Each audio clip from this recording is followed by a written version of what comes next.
Thank you for inviting me to this conference to share my thoughts about painting. Paintings resemble the beautiful people visiting exhibition openings and biennales. The wallflowers, roaming eyes and eye-catchers, the ladies in full bloom along the walls, as in the dance halls 60 years ago. I have always been fascinated by the passive aspect of paintings. Only a few command your attention. The others don't steal your time, but look in another direction. Painting may manifest itself as resistance, rather than being a discursive practice. Paintings are stumbling blocks in the discursive practice. For when the discourse on painting must go through painting, it loses speed. The discourse may then come to a halt and change direction.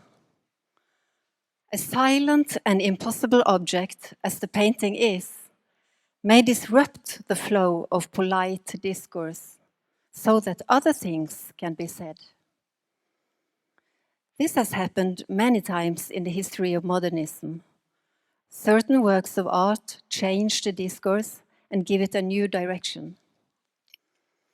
After Cubism, it was understood that all previous painting had been a variation on naturalism. Cézanne and Cubism challenged the discourse, and therein lay the great value of their artistic endeavor. Knut Hamsun's hunger did not just fall into an ongoing discourse on the novel. The book, which is often cited as the first modernist novel, did more than provide fuel for a never-ending discursive practice. It shook the very discourse itself. So what we're talking about here is thus not an academic exercise on autopilot. A painting is something concrete. It is an either active or indifferent object in the world. The discourse is not what characterizes it. The object is too elusive for that. The discussion of what a painting means runs in parallel and as close to the object as possible.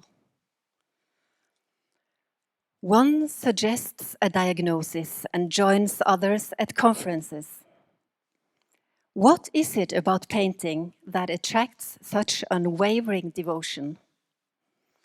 You find yourself making a kind of a last-minute effort to draw attention to all its fine qualities, as though it were an actual person. You question whether it's vibrantly alive or quietly perishing, whether it has claimed its rightful place, and whether it is relevant in our day and time. Up until the modern era, painting has been the very essence of art. Other forms of artistic expression have gradually won a hard-earned battle to claim their rightful standing on the contemporary art scene. Painting is now a manifestation of art on an equal footing with everything else. With a hunch for cycles and trends, art institutions weigh various considerations up against one another: style, content, generation, nationality, and gender. There are subcultures to incorporate and new exotic locations one shouldn't visit too late. The time when the field of art was hegemonic and impervious is definitely over. Painting is the antecedent that underlies a good deal of what we call art.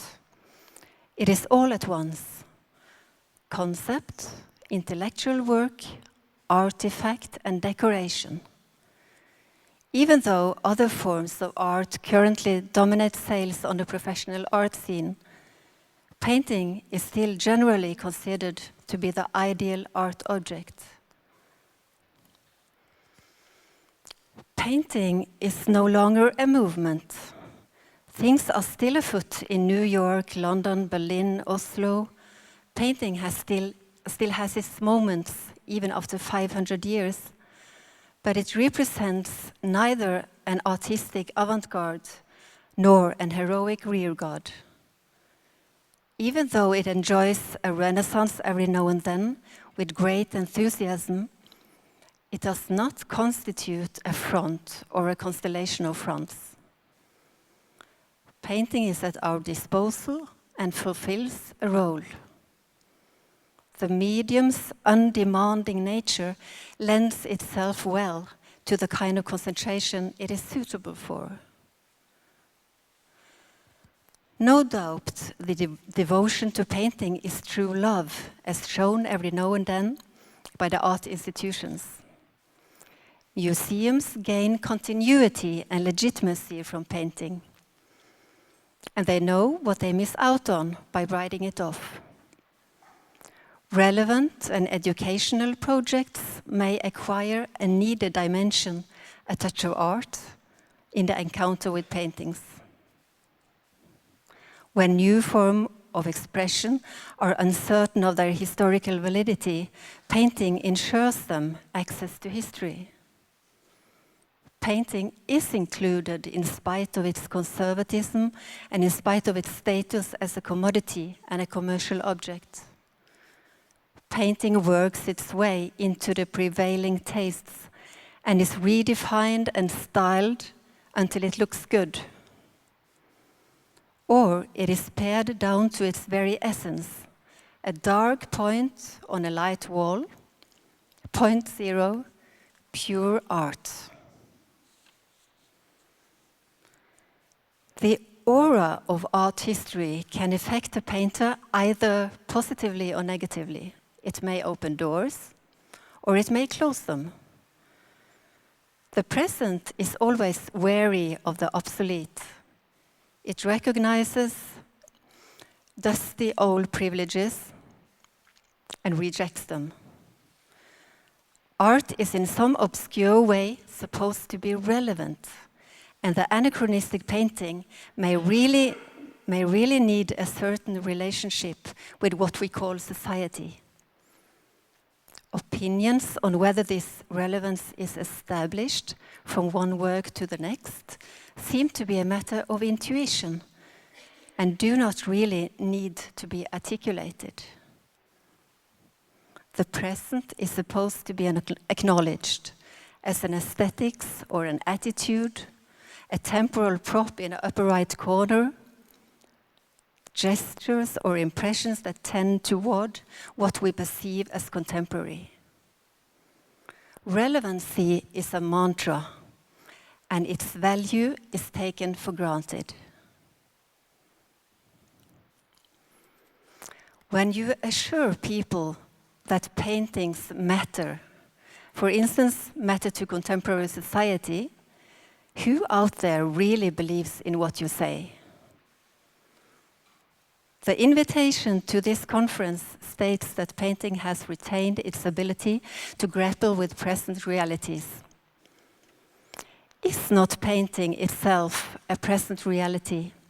And is it not thereby, with its distinctive language, connected to society?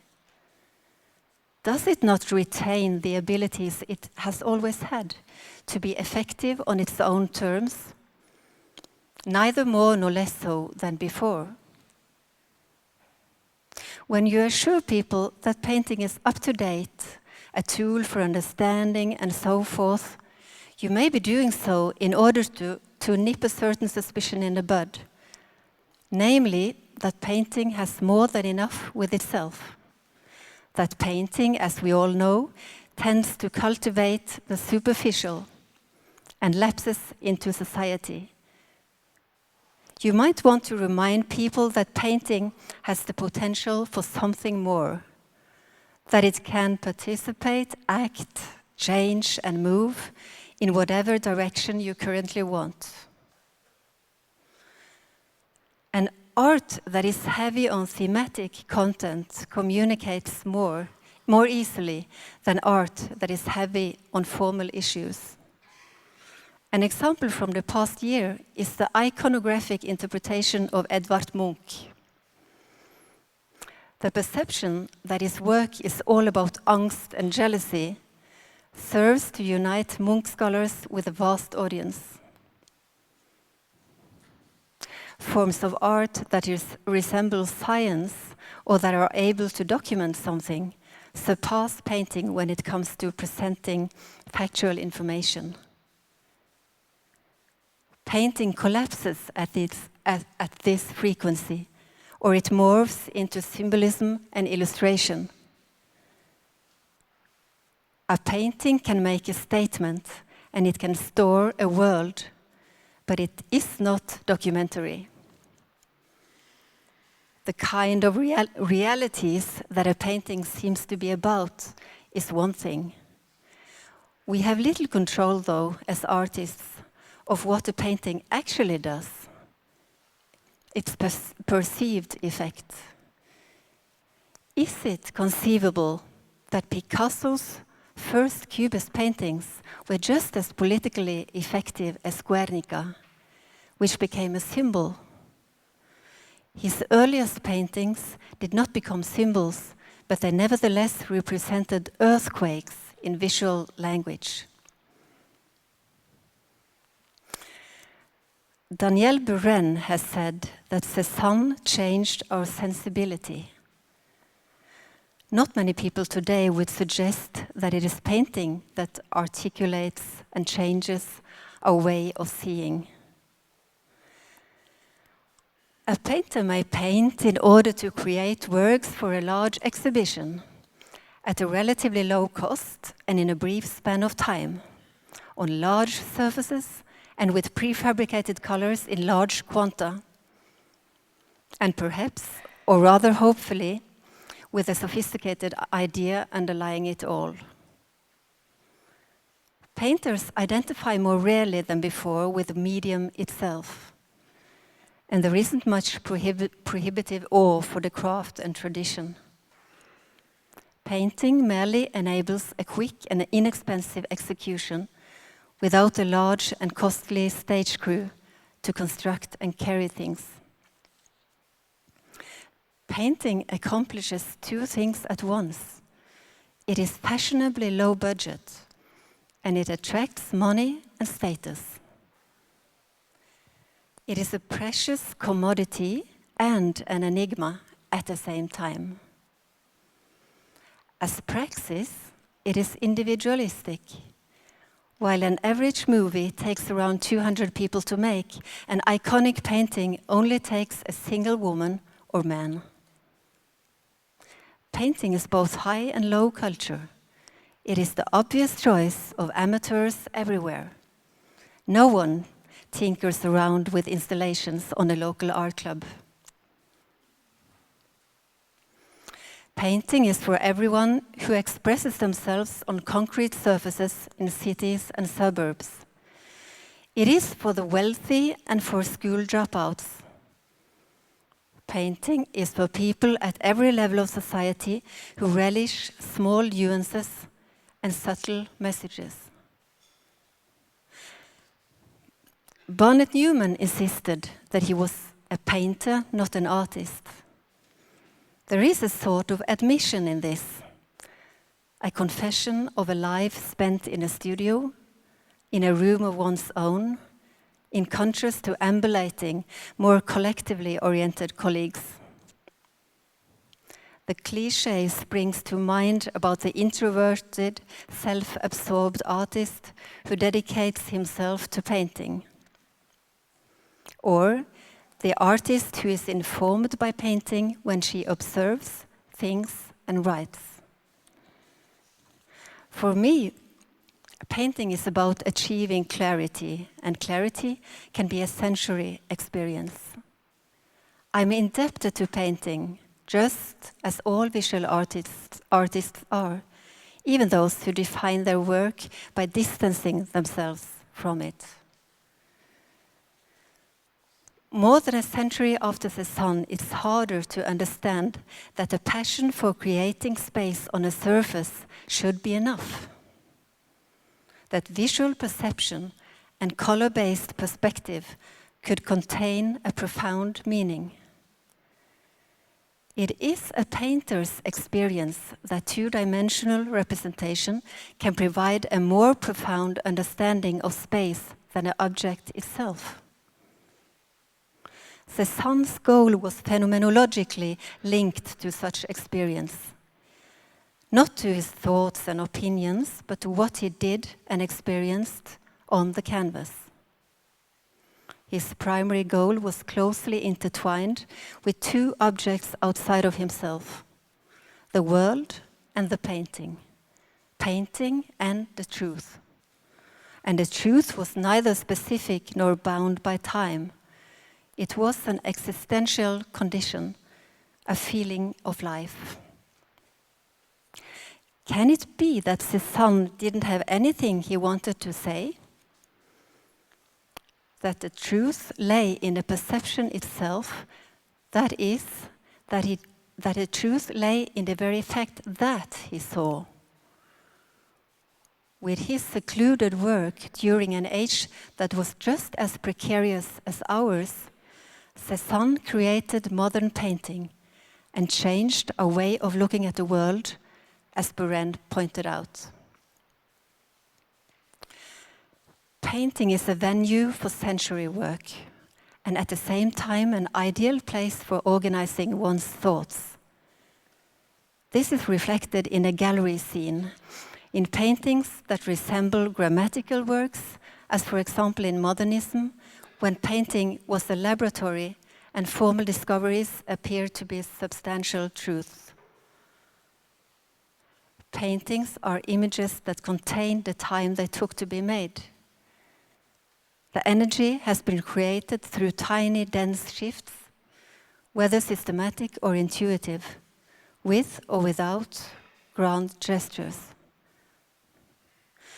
My own perception of current trends in painting is based on coincidence and a lack of overview. I have noticed a quite liberating dismantling of the representative and public aspect of painting. The dismantling can seem programmatic, since a certain aversion or ambivalence to the medium is there as an underlying condition, on a par with the white canvas itself. There is a hesitation prior to painting, and this manifests itself in the picture. The kind of painting I'm thinking of is a nameless flickering from exhibitions, the internet and magazines, pictures that both use and express their distaste and at the status that painting has retained. It is impossible to overthrow the hierarchy, since the status of painting constantly encompasses new styles. But as a gesture, the resistance manifests itself in a private, political, sensitive expression that places greater value on the impulsive than the deliberate. What I'm trying to describe is an attitude in painting.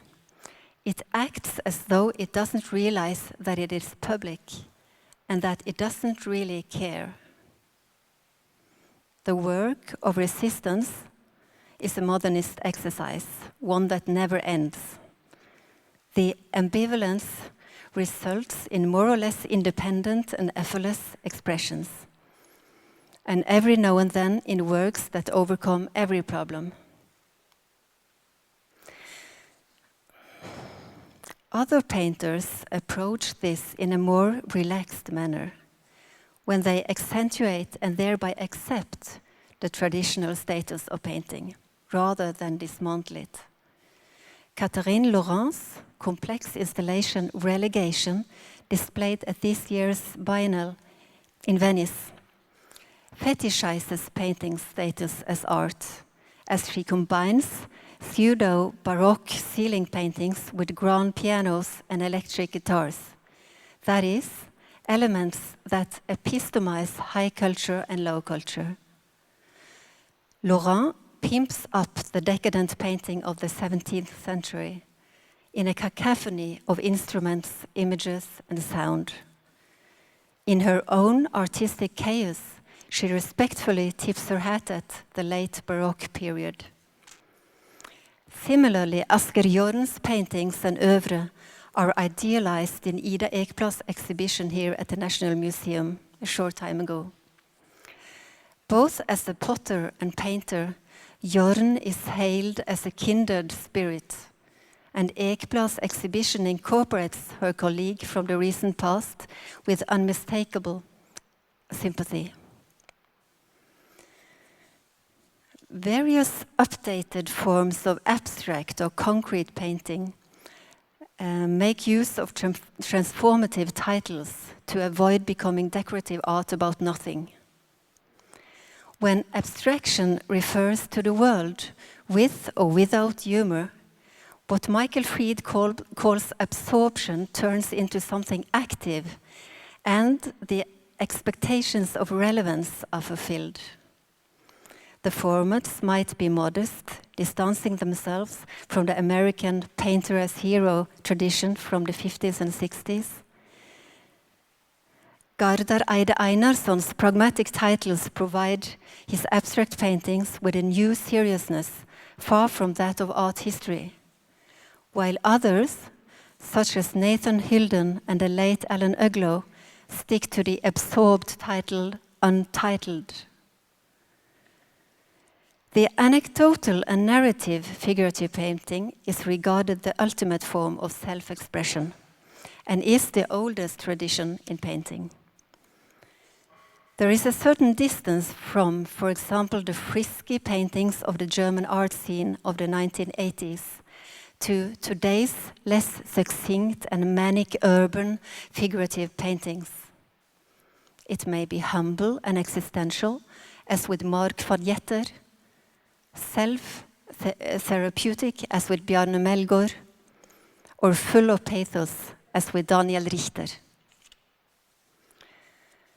The perspective may seem wider and more tolerant than in a long while. There is an acceptance that the speculative in a neutral sense and the reflective are a medium-specific characteristic of painting, and that concentrated low-key works stand up well next to big-sized museum-friendly expressions. It goes without saying that art and painting, in a certain sense, revolve around themselves. All forms of painting manage and administer the means of expressions that are in use and are robust or not quite so robust defenses of the economy of those means. When there is such a fierce struggle to be noticed, and as is the case today, one often sees a manic profusion of ideas that trumps other considerations, a breathless creativity that seldom lasts long enough to be anything but a superficial marker. Painting takes time. It's a temporal medium like video, but with golden exceptions in paintings that are created almost unwittingly. Paintings that are dashed out distractedly and spontaneously with no other purpose than that what is created in a frantic few minutes may well be the works that survive time. Regardless of what the artist intended, individual paintings stand out and acquire meaning. When the intentions are silenced, one sees what a painting is. Cézanne argued that painters who retold events and depicted nature lacked a purity of purpose. I can't but help feeling that somehow he is right. We can create and store, in a concrete sense, both real life and the imitation of real life. To paint is nonetheless to realize that the only thing painting can document is its own work. Thank you very much.